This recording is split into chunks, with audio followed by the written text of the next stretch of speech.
you who are joining us today. On behalf of the Shaykh Fadhlalla Haeri Foundation, welcome to another conversation or uncommon dialogue on insights of divinity through humanity with Shaykh Fadhlalla Haeri and today's guest, Shaykh Saadi, Dr. Neil Douglas Klotz. Using Surah an-Naas as a starting point, we hope that Shaykh Saadi and Shaykh Fadhlalla will be able to pick out the unifying thread that connects the Abrahamic paths and leads to divinity. For our new viewers, Shaykh Fadhlalla Haeri is a Sufi master, philosopher, and expounder of the truth teachings of Islam, with over 40 publications to his name in both English and Arabic. For over half his life, he has been dedicated to making available the transformative teachings of Islam and Sufism through conduits of teaching, publishing, and various social projects.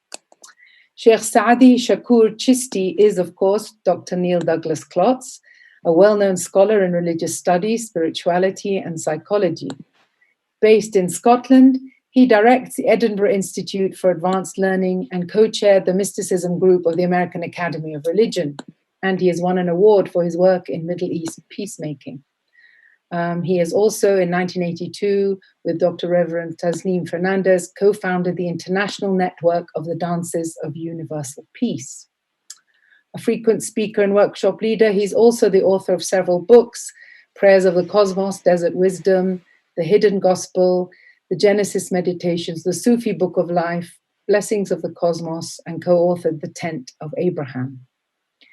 Shaykh Saadi also offers spiritual retreats, combining his work with native Middle Eastern spirituality with the lineage of Chisti Sufism. And he was recognized as a teacher in that Sufi path in 1981 and a senior murshid in 1993.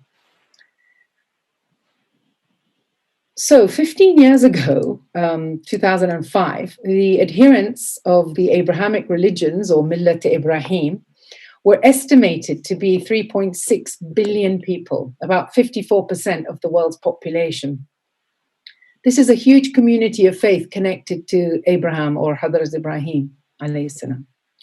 We know that each faith overlaps with the others in significant ways, as well as diverge. We're told in the Quran, O you men, surely we have created you of a male and a female and made you tribes and families that you may know each other. Surely the most honorable of you with Allah is the one among you most careful of his duty towards Allah. Surely Allah is knowing, aware. So this strongly suggests not only an ethical aspect to the knowing of each other, but also that through the knowing, we complete ourselves. Shaykh Saadi, if I could start with you. Your work channels scholarship of the Abrahamic scriptures through the filter of the attentive heart. And a significant part of that work is focused on sound as well as breath and movement. And I have been personally deeply touched by your renditions of the Lord's Prayer in Aramaic, far more than hearing it in English. Of course, the beauty of the Quran being recited is something Muslims respect, revere, and treasure. Done well, the sound seems to be able to touch the heart without even being able to understand the individual words. So to start us off, can you please share with us your insights into Surah an-Naas? Thank you, Muna. Bismillah ar-Rahman ar-Rahim. I'm very happy to be here with Shaykh Fadhlalla, whom I admire greatly and whom I consider to be really one of my heart mentors and an inspiration for all of our paths. I was struck by one of Shaykh Fadhlalla's commentaries on the Quran, where Shaykh Fadhlalla says that if we look at the Quran, we begin with Surah Al-Fatiha, where there's a sense of praise, of wonder, of asking to be guided. And then the Quran in its arrangement ends with Surah an-Naas and with several other surahs that are about taking refuge. And this struck something in me in terms of the various studies of language that I've had over time, that perhaps this beginning and ending, this beginning in wonder and ending in taking refuge, also emulates or you could say shows to us our human journey in life, where we begin as children without really a sense of language at all, just with a sense of wonder, a sense of being embedded in our surroundings, in our mother, our father, what's around us, but without any way of languaging that, or really of objectifying that. And then at the very end, inshallah, if we come to any sort of wisdom in life, we realize all that we don't know. We realize the tremendous amount that we don't know, even when we thought we knew it. And we're really just taking refuge. We're saying, oh, please, I know I have all these foibles, all these neurotic patterns, Auzubillahi minash shaitanir rajim, or whatever we're taking refuge from. And Surah an-Naas struck me in the sense that, again, Shaykh Fadhlalla and I have talked about this word Naas, which is translated as humanity, and which is humanity, but it's based on several older Middle Eastern words. Again, even in Arabic, in the Quranic Arabic, there's not a... Is it based on Naas meaning community, or is it based on Naas meaning forgetfulness, or is it both, as Shaykh has said several times? I would believe it's both. If we look back earlier into the Aramaic, Jesus uses the word nisyuna in his prayer, the so-called Lord's Prayer.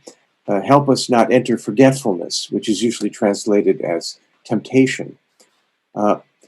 And you could say this sense of remembering and forgetting. Well, what then are we taking refuge in? This is the Ilahi Nas, the Malik of the Nas, the Ilah of the Nas, the Rab of the Nas. Our part of us is forgetful, and so that is also being nurtured so that we can remember better. Forgetting can be a blessing in that we can forget everything we thought we knew or thought we learned in life, and then just take refuge. So between these two brackets, I would call it Fatiha, wonder at the beginning, not knowing, and knowing that we don't know at the end. Then we have this whole long unfolding of a life, of being engaged, of being enmeshed in all sorts of stuff. This is the Medina of our lives, the relationships, and the inheritance, and all of the messy aspects of being in bodies and in being in, you could say, this world of dualism. And we're living and going through this, and then at the very end, somehow we're just taking refuge. There's more I can say on this, but this struck me in terms of we take for, I'll say a little bit more. We take for granted what language is and what it's actually doing, because we sometimes think that language is just description of an inert, objective, outside reality. But that's not the way language works at all. Again, if we think back to the way we were as children, we don't have language. And so we learn language not from a dictionary or not from a grammar book, but we learn language from what we hear around us being described from our mother, from our father. And we learn language, not according to rules, but we learn language according to sound. And so we begin by making sounds. And these sounds can help us communicate with our surroundings. We'll call them our surroundings. They help us make sense of our surroundings. Mother, father, and then we learn more words, and we learn this is a tree, or this is a pigeon, or this is a rock, or that's a star.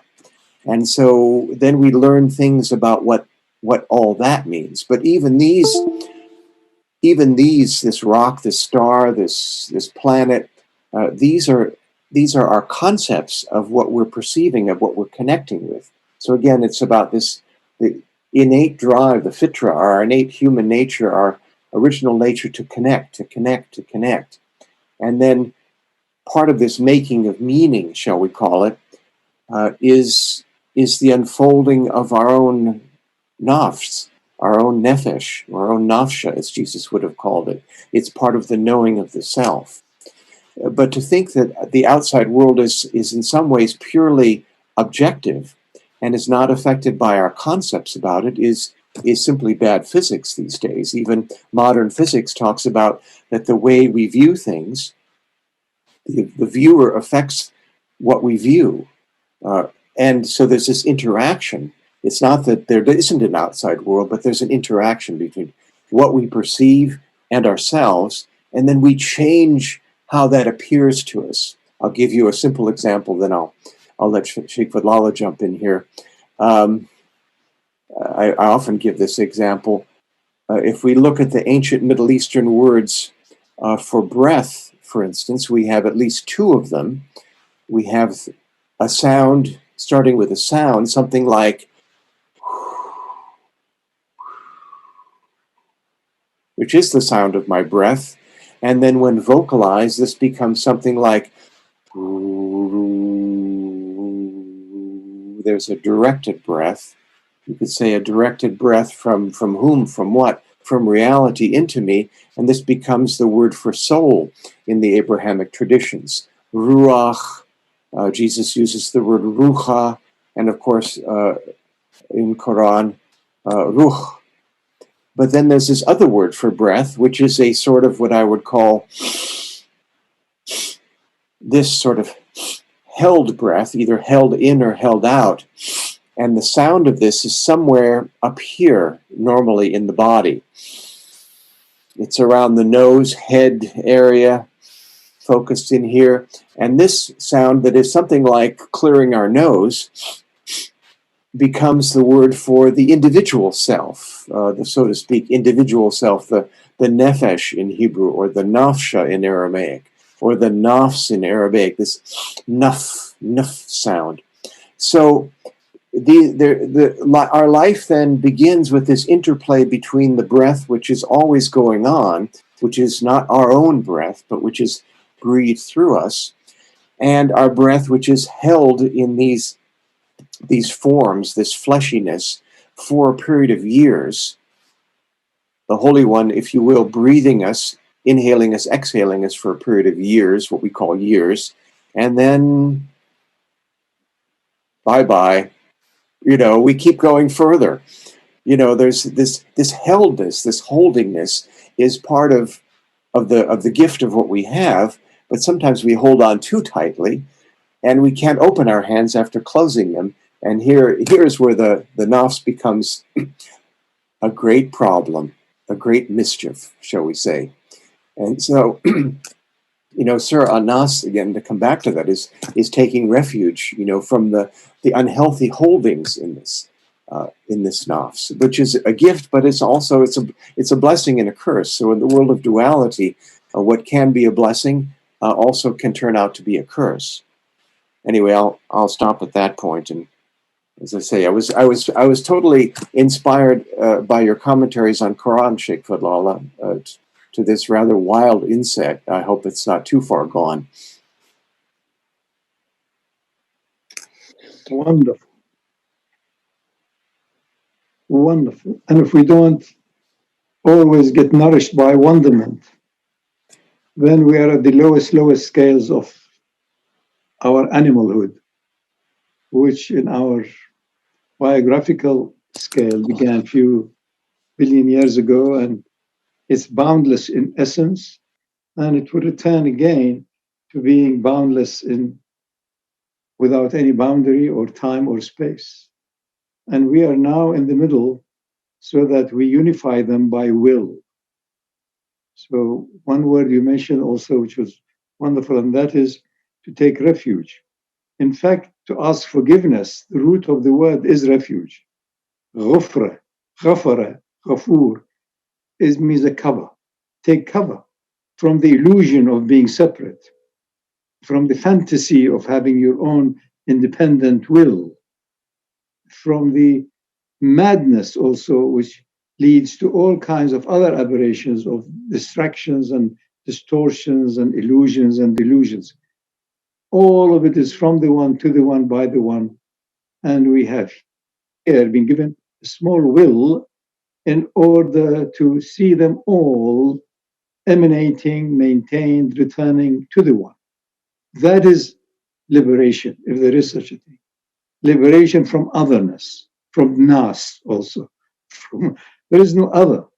If you look at any other human being, it's exactly as you in a different stage of evolution, of experience, of wisdom, of abandonment of the lower self. of truly accepting the truth of Islam, Iman, Ihsan. You submit to the laws of nature, to the realities of the inner and the outer, and then you have faith in the unseen, which is vast in compared to what we know and seen. That's why يؤمنون بالغيب. You have faith and trust, and it is your refuge, the unseen. And then ihsan, you know, you've been given the ultimate of gifts, amana. What is that amana? Life in perpetuity, the ever-living reality in eternity. What can be any gift or any entrustment more than that? But are we worthy of it? We can only be worthy of it if we lose the description the Quran says, إِنَّهُ كَانَ ظَلُومًا جَهُولًا. This amana was offered to the heavens and mountains, and they couldn't take it because it is boundless. It is unity itself. It is the essence of oneness, cosmic oneness. How can a creature or existing or a mountain or an earth accept this infinite? So, and then human being, us, we have been allowed, we have been engineered, we have been designed to have that ignorance and also injustice. So we say, yes, I take it. So, and then when that happened, then Adam had to be flung down. You can't do that in the realm of absolute perfection. It can't exist. You have to go somewhere else to be cooked. Get down to earth. Half of you is the enemy of the other half. That's it. I mean, on the one hand and on the other hand. My mind says so, my heart says so. He said so, I said so. That's why democracy doesn't work as such. But what else can you do other than allowing, people to express whatever it is, engaging within their own mind and heart. So as it bubbles out and hopefully it simmers down and ultimately says, La ilaha illa ant subhanaka inni kuntu min al-zalimin. Oh, it was only you, and I was in darkness and injustice. Then you are entering into the stream of wisdom. And wisdom is endless, like Iman, is endless. So to begin with is to connect in a worldly sense. A child becomes wise if he or she knows that if you want something from your parents, try to be kind and gentle and smile at them or laugh. Then you soften their heart and they give you what you have asked. And so worldly wisdom moves on and on and on until wisdom is to lose yourself. That is spiritual wisdom. Wisdom to know that there is no such thing as self independently. Of course, there is when you are in pain or in hunger, because you've been given this sample on your journey on earth to have a bit of a cosmology, a universe, so as you try and look after it. You can't look after this body very well. What about the universes? How are they being managed? So you enter into another zone of completely being overwhelmed, beyond hayra, beyond you're lost. If you are not lost, you will not be found. So that is why the rational, scientific is needed for the basics. It's essential. But you can't rely on that to enter into the zone of perpetual life or eternal life or boundless life. You can't, because it's limited. So you use your rationality, your reason, your questioning, your other people's wisdom and opinion, so as you neutralize your humanity. So your humanity reaches a mature level, so that you begin by will to experience the immensity of the vastness of divinity. One cannot be without the other. Divinity is on its own. In truth, that is all what there is. But for these individuations to realize that there was only a metaphor for them to realize the absolute oneness of it all. So as to begin with balance between humanity, divinity, and until humanity reaches its wisdom of abandoning its earthly wisdom to divinity and its wisdom, which has its own laws and its own quantum fields in a way. So now you are both. There is less and less and less and less of your concern on the human level, and the rest has no concern. The more you are completely gripped by the true reality from which you have emerged and to which you return. Once you have done that, then this is really al-yawm akmaltu lakum dinukum. Then your debt upon yourself or the path or whatever or Islam has been in a way completed for you.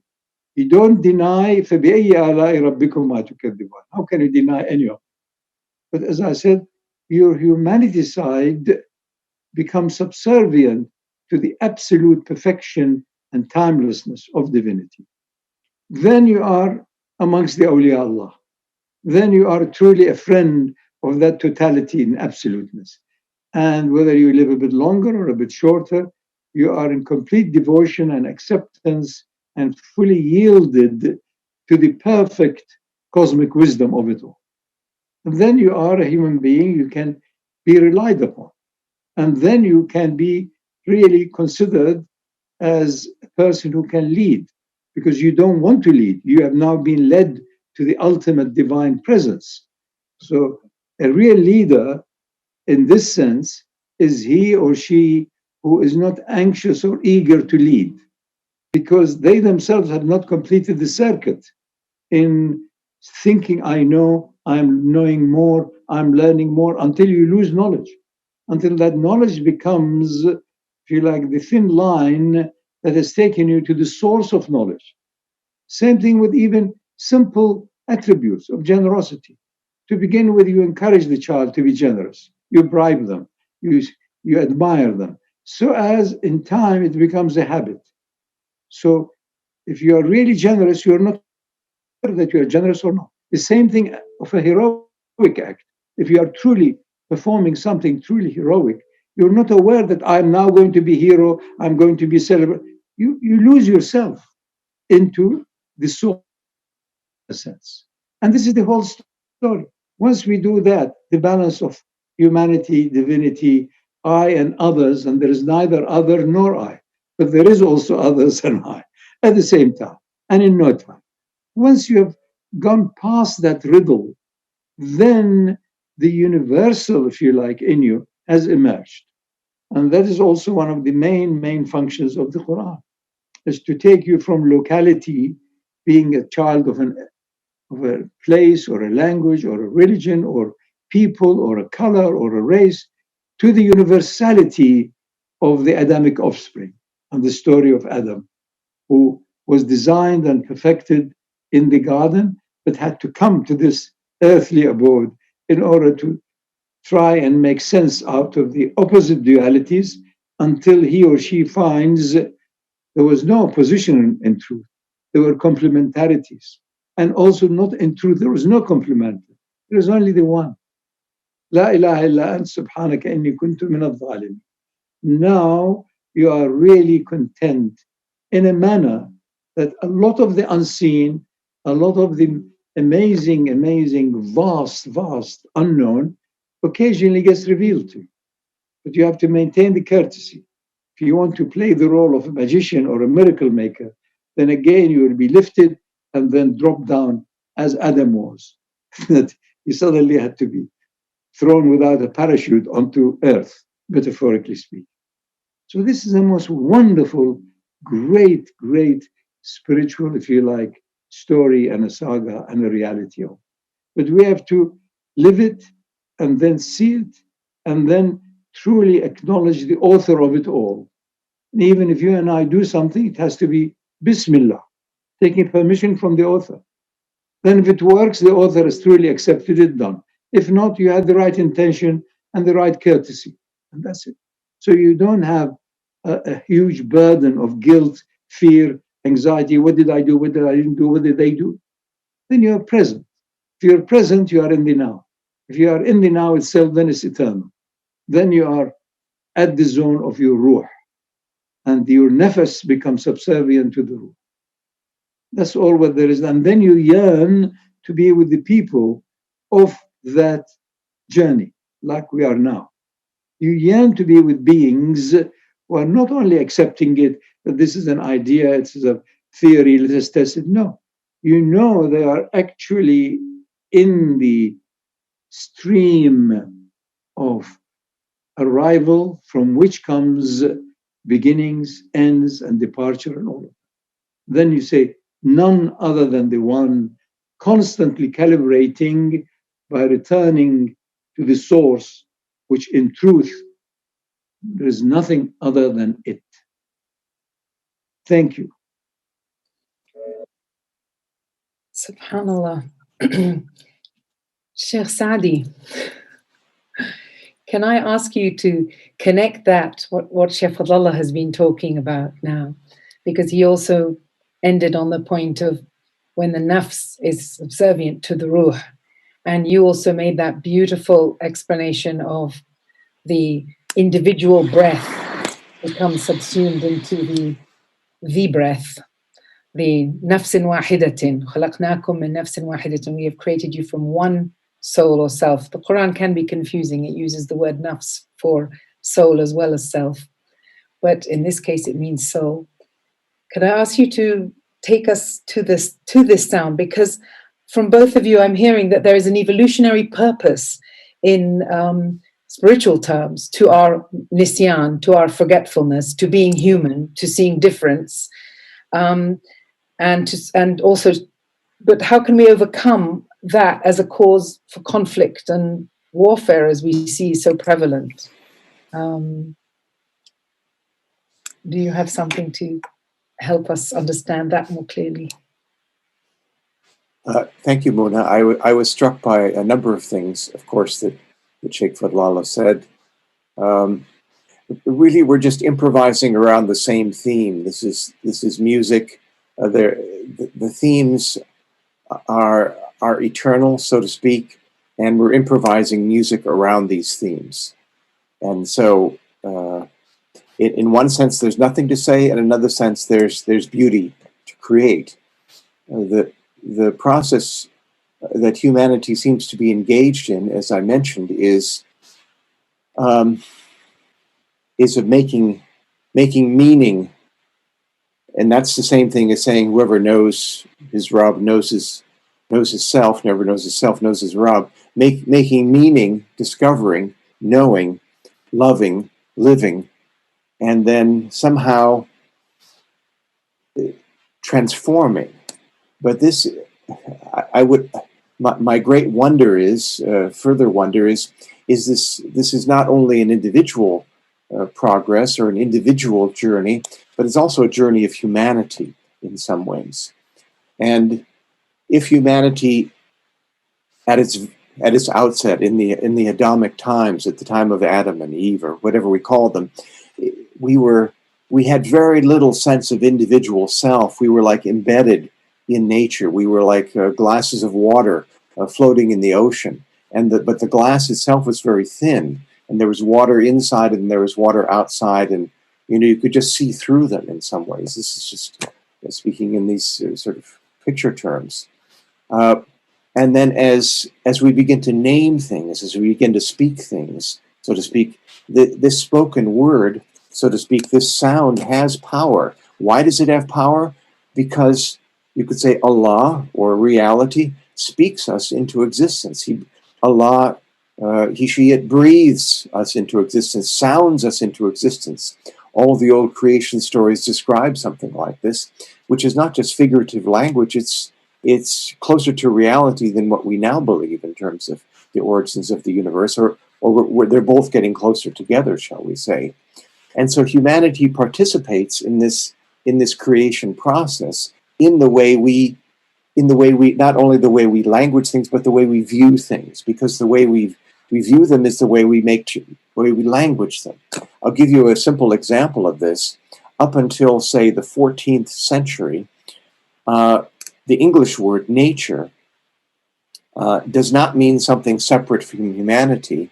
It means you could say the energy, the power, the natural power that is suffusing, you could say, everything. So there's not us and nature. There's nature as us. And that's only 600 years ago. And then slowly, if you look at the Oxford Dictionary or whatever etymological dictionary you want to look at, gradually nature becomes separated from humanity and reviewing it as something outside ourselves. We are more individualized. We're more nafsi. And so we've made nature sort of a thing in itself, an object that we then handle. We manipulate nature as if it were something outside of ourselves.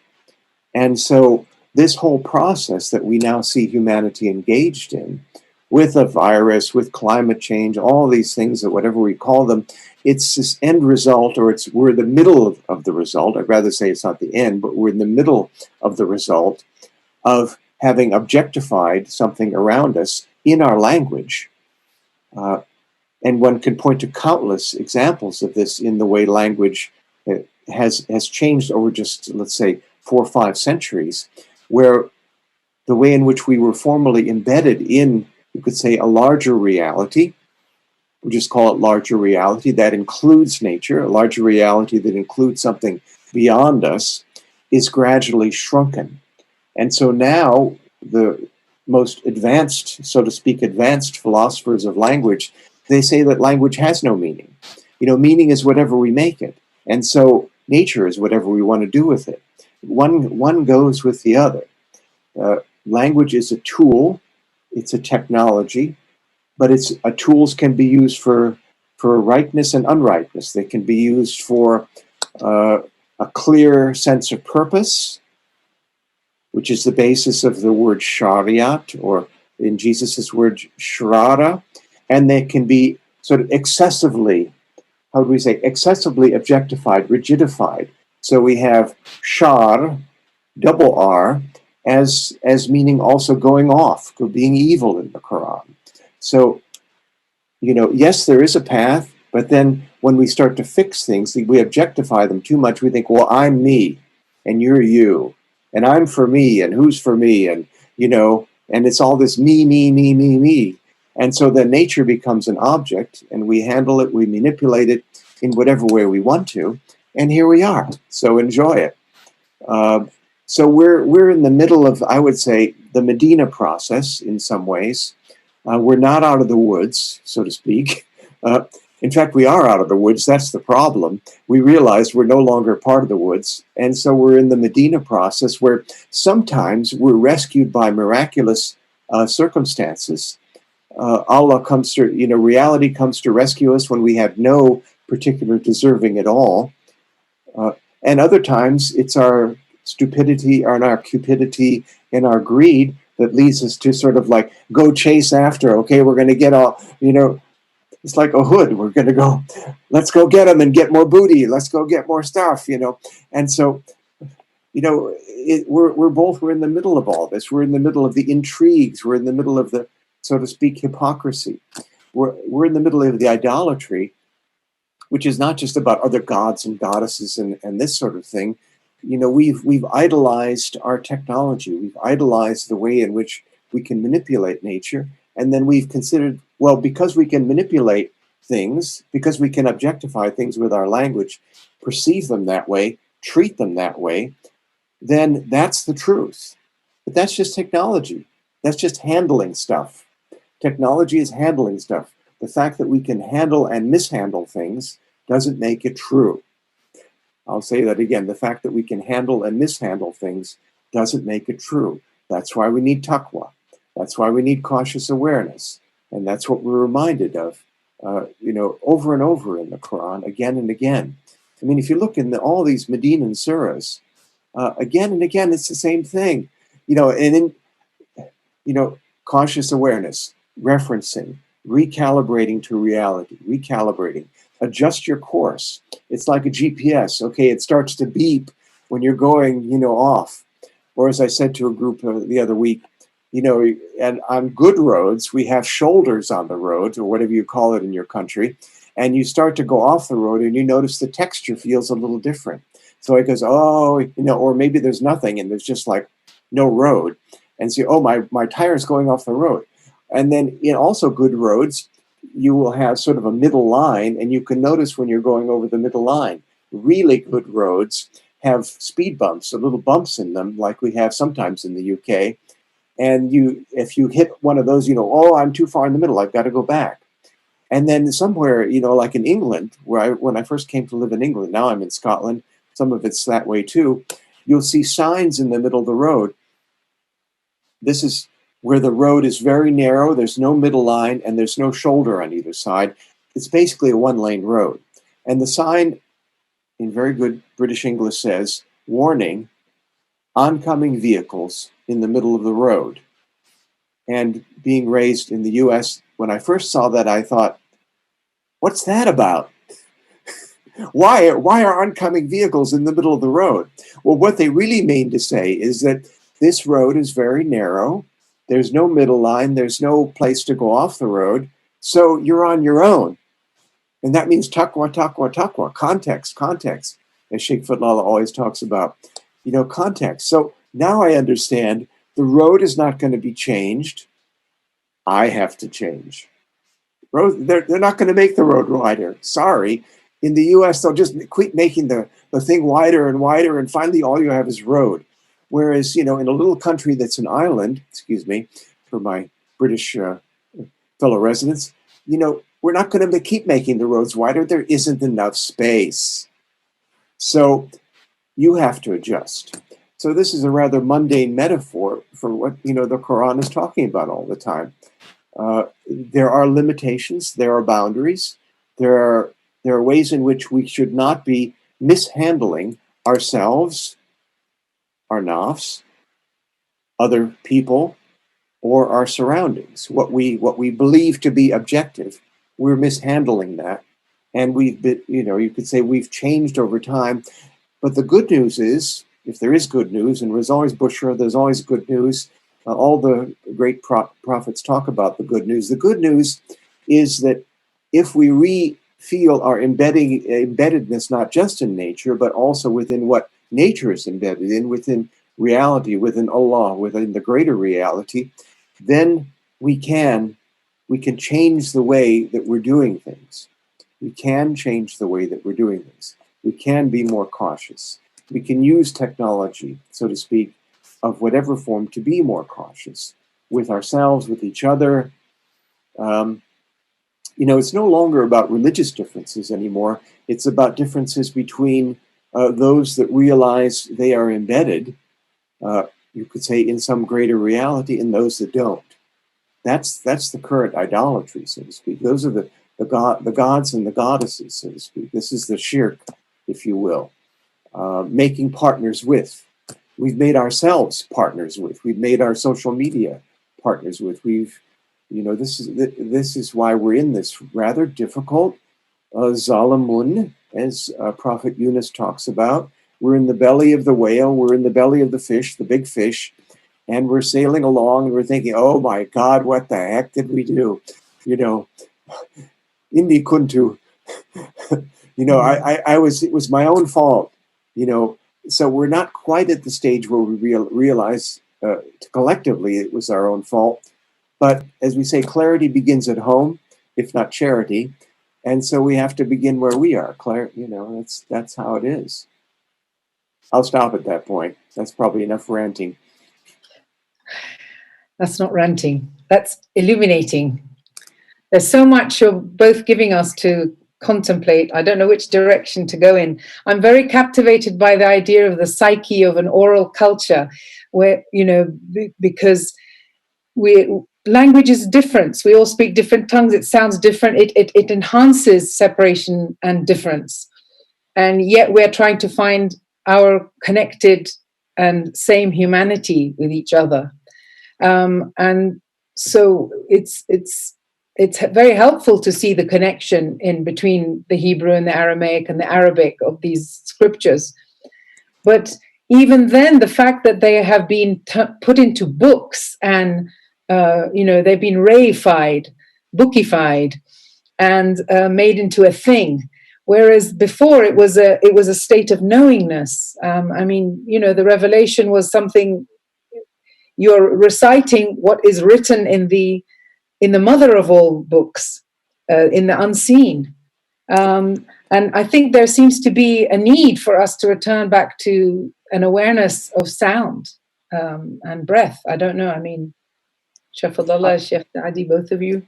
I'll chime in just briefly. I would agree, Muna. I mean, even when many of us were being raised as children, we learned things, as we said in English, by heart. We learn things by heart. And this is not a casual expression. That method of teaching, except in certain circumstances, has gone out of fashion. The Quran was always learned from speaking it, from memorizing it. All the scriptures were learned first by heart. You could say, even after we became written cultures. The writing down was only to aid our memory. Some people believe, some linguists believe, it damaged our memory to begin to write things down. But nonetheless, it's a way of keeping track. It's a way of handling things. It's a what we call mnemonic device. It helps us remember. But again, it's simply a device. And so then to, how would we say, as you're saying, to reify it, reify would mean to put the actual artifact up on the altar rather than the living words themselves. This is the problem.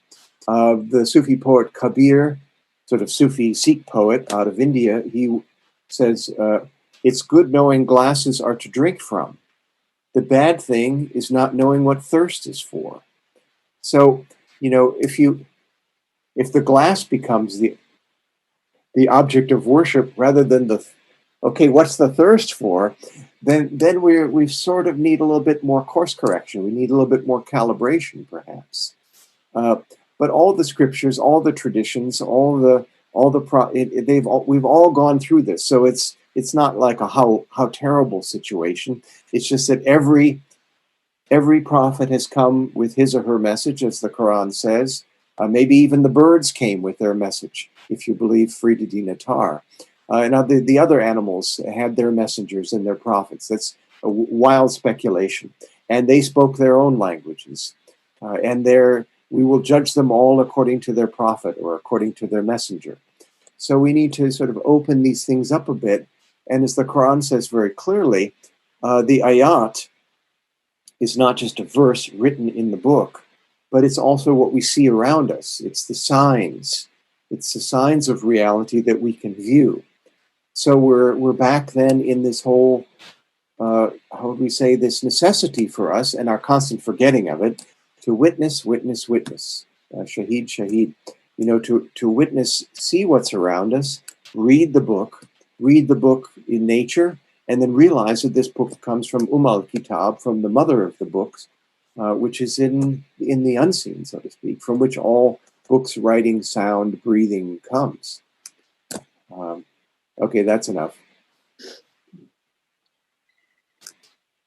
Shaykh Fadhlalla?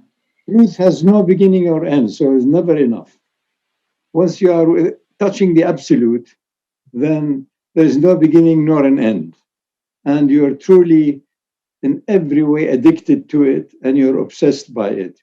One point Shaykh Saadi touched upon, mentioning the example, the story of Kabir and the glass and thirst. We had moved much further along the line of worshipping what we manufacture. We love power because we love the all-powerful. Every human being wants power. Therefore, money and greed for money and more, because of our obsession with the all-powerful within our own heart, manifests in the easiest way of outer power, which is wealth and money and so on, disposable. Then with that comes also knowledge. It's another source of big power. And knowledge is based upon this very loose but magnificent term called intelligence. So instead of us going along the ladder of intelligence, which is the precursor to discernible knowledge, is this a touch of light before it illumines what it is illumining, which is knowledge. So it moves on and on and on, physical, chemical, biological intelligence, and then rational, and then eventually it becomes spiritual intelligence. And we refer to them in a way like intuition, hunch, or guts, or whatever. But it touches upon another zone of intelligence, which is spiritual. And we stopped short.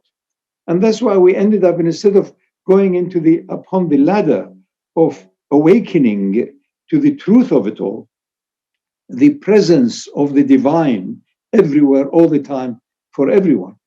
Instead of that, we've fallen now into become little objects to artificial intelligence.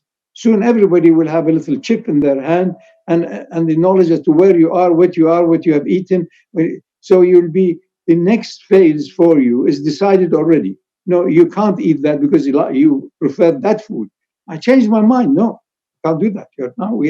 You've told this artificial intelligence who you are, what are your propensities, what are your secrets, what you are keeping hidden, and everybody is still talking about, no, we still respect personal, and individual security, and so there's no such thing. We have moved too far into the zone of believing the unbelievable. So that's what has happened. And instead of accepting the stamp of nature, as Shaykh Saadi defined it, nature is all what there is. We're going against. That's why, with the slightest fear of death, we go on rampage to eradicate, kill, warfare. But that's life also. If you don't have true respect for life, you will not have that unconditional love for life. If you don't have that, you will not realize that your life, your personal life, is not separate from perpetual eternal life. Once you have that, then you are liberated from this tiny little capsule of your body and its mechanism, which is never in isolation at all. You're breathing, you're exuding, you're all the time connected. There is no separation except in the very basic aspects of school science. Very separate. This is longer, this is shorter, but make it shorter, cut it in half. How far do you go? To the atom, not enough. To the subatom, not enough. Where is it? So we have lost that magic and perfection of the divine truth. And that's why our humanity now is faulty, because its divinity has not been acknowledged or constantly referred to as a reference, as a calibration, as a correction. All the time we want to be supreme, dominant, dominate this heaven, dominant. Have you dominated your own animal self? It's been going on for billions of years and you still haven't finished it. But you have to accept certain personal responsibility and a role in order for you to say, no, I am clear in that there are a few things I have to do. The so-called human divine. I have to do it. I have to say no to this and be patient, not now, not the right season, winter is coming, keep quiet, what. Once you have done that, then you have accepted Alastu bi Rabbikum. You have acknowledged the supremacy of your ruh, which knows its Lord. So then you have naturally, in a most beautiful and a delightful way, you have curved your lower self because it wants to play God. And it is from God, to God, by God, but it wants to play God. Alastu bi Rabbi. So didn't Pharaoh said the same thing and he sacked them all, but they were amongst those followers who were of a much higher connection regarding spiritual wisdom. And they said, no, we thought you were our Lord, but no, we have now been exposed to something much higher. Again, evolution had come. The two issues constantly you have to bear in mind is evolution and the drift and the movement of consciousness. Consciousness as it prevails now in the world is not the same as it was 100 years ago, and not the same as it was 1,000 years ago, and on and on and on. And the arc of the rise of consciousness is immense. That is the meaning of Amr Rabbi. The Amr of Allah is to be known, is to be adored, direct, and to be known that there is the only thing that has knowledge, that's worth to know. Everything else were training grounds. In a gymnasium, children's gymnasium, that's good. acquire more knowledge, acquire more strength, physical, material, spiritual. These are all fine. The point comes that none of these are of any consequence. What matters most is for you truly to have abandoned to such an extent that there is no you anymore. And therefore, you become, in a way, the voice of Haqq, because you have no other voice. That voice can only come by permission of Haqq. So there will be very few people who will recognize that. But you can't impose it. La ikraha fi din. That's why enthusiastic, spiritually inclined people or religious people, they want to ram it down as fascists would do. So this is the only way. So you can't. It's an evolutionary process. It has taken millions of years. So you have to be patient. You say, look, I know they are going to go into another loop of a lot of injustice, a lot of abuse, because they have now the clumsiest thing in science is to be able to split the atom and release the energy. So one barrel of material, of dust, if it releases its energy, it's 1,000 times greater than the bombs dropped in Japan, the end of the Second World War. It's there already. Just to know how to release it. So 1 kilo of uranium caused all the havoc in Hiroshima. But no, we don't put things in perspective. We love power, and we love to have it impersonified in somebody whom we thought he is our leader. What do you mean our leader? Hold his breath for 3 minutes and he is brain dead. You don't want that something that dies. You want life forever. And life forever is the reality. And your life is not separate from that. Until you know that, you're still in fear of death. You're still in fear of the unknown. Once you know that life is forever and your life is not separate from that forever. What a gift. That is the amana. And if you're honest and sincere, you acknowledge the amana and live within its amazing gifts itself. And that's why then you're liberated from the treachery of your lower self, and others are also spared from more, if you like, animal warfare as we are experiencing it all around. Thank you, thank you, thank you. I am so delighted. I don't want to leave this, because once you have touched life that is unconditional, you don't want to leave it. So, this is quite cruel, actually, being with people like you. Because it will only accentuate loss that we are under the dominance of it in this world of ours, and what we have rendered it. But thank God for what turns out to be artificial intelligence. But without that, we wouldn't have been together now.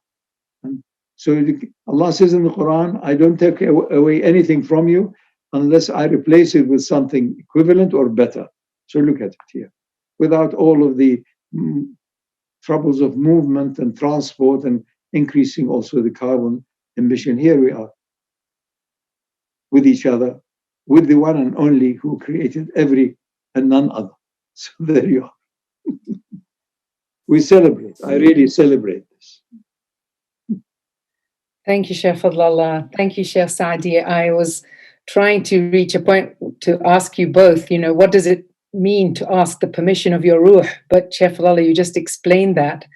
And perhaps just to come to an end here, perhaps so we can ask Shaykh Saadi just to perhaps give us a more practical way of finding that, holding ourselves to account, that recalibration that you say is absolutely necessary. Because how do we know? Sometimes it's not the nafs that is speaking, but the ruh. Is there a technique and a way to separate those two inner voices so that we can remain aligned to divine purpose?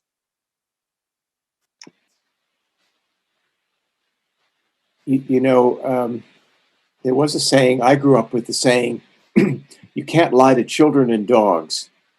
That is, they always know when you're telling the truth or not. And to return to Surah an-Naas, this, which is a huge jump, I agree. It says, min shar il waswasil khanas. The sense of the whispering, again, back to where we started, reminds us that what we say is important. It is the sense of trying to reach the balance between soul and self, between, nafs and ruh, that leads us to want to look for this balance. And this balance is what leads us to look for outward justice or outward balance in our societies. But again, clarity begins at home. So we have to begin by being honest with ourselves. And so when, rather than whispering or spreading rumors or, listening to things that are basically was-was on the internet, see if that resonates. See if that resonates here with the heart that is within the ruh. When you hear yourself speaking something, is your full, you could say, self and ruh there, or at least as much as it is present in the moment? Is it present in the moment? If it's not, then maybe speak less, or maybe don't speak at all. But there's a lot of, there's a lot of was-was that our technology facilitates, and there's a lot of wonderful, true, conversation, honest conversation that can also take place using the same technology, as Shaykh has said very well. So caution, caution, caution. Warning, oncoming vehicles in the middle of the road. This is our life. So be cautious. Listen to yourself. Listen to your heart of hearts. As much as possible, try to be honest. Have proper adab to yourself, because that's what that means. And try to be honest, because that's going to increase your sense of continuity, your sense of connection with other people. It's going to increase more your sense of continuity than wiring something to yourself that will help you artificially live longer, or re-engineering your genes, which will help you live longer, which we're going to see also at some point. Because again, the human drive for this continuity is endless. It's just that we want to put it outside of ourselves and place the power in our tools, rather than realizing where the actual power to connect and to feel this continuity comes from. So, min shar il-waswasil khanas, this technology, it's like the jinn. It's like from the heart from humanity, which also can include our awareness of the jinn. Well, what are the jinn? There can be good jinn and rightly guided jinn and not so rightly guided jinn. So ask yourself, to what genies are you listening right now? Can you distinguish the good voices from the bad ones? Are they in control, or are you in control? So these days, I think this is just sort of almost common sense advice, but we find it again recapitulated in Surah an-Naas, in the Quran as a whole, and in all, actually, in all the messages, in different words. Thank you, Shaykh Saadi. Shaykh Fadhlalla, last words? To complete what Shaykh Saadi was advising most profoundly, think of the sentence you have just pronounced as the last sentence before you die. Would you have any regrets, or are we completely happy with it and cheerful about it? Because any minute the air goes in, may not come out. So it doesn't require a great deal of fearful attention. No, natural flow. Be yourself, be within your own heart, and let your soul allow the power of speech or whatever you're doing, do it. So it becomes potentized. You are essentially a spiritual being, a light that has no beginning or end, sarur, manifesting for a short time in this individuated person with a beginning and an end as a biography. Nature is humoring us. So laugh with it. That's all. But have your intention always better and better, your attention better and better, and your action better and better. And that's it. There's nothing more. And good luck and enjoy it. Thank you so much, Shaykh Fadhlalla. Thank you so much, Shaykh Saadi, for giving us your time and your wisdom, for sharing the lights that have been sparkling and reflecting inside your hearts. It's been a wonderful gathering. Thank you. I hope all our viewers have enjoyed and benefited and learnt something. And if there are questions, if you wish to send them into the website, that perhaps in the future we can have a question and answer session, inshallah. So it just remains for me to thank everybody and also the team who've made this broadcast possible. And I would ask Allah to send peace and blessings on all the prophets, the sages and the saints of all these traditions. I ask Allah to give us, to enable us to seek refuge with the Lord of all men and to find that and to really have a most splendid end to this month of Ramadan that is now unfolding, the last portion. May we all be illuminated on these nights of determination. Ameen. Thank you again. Thank you. Assalamu alaikum. Thank you. Thank you. Bismillah.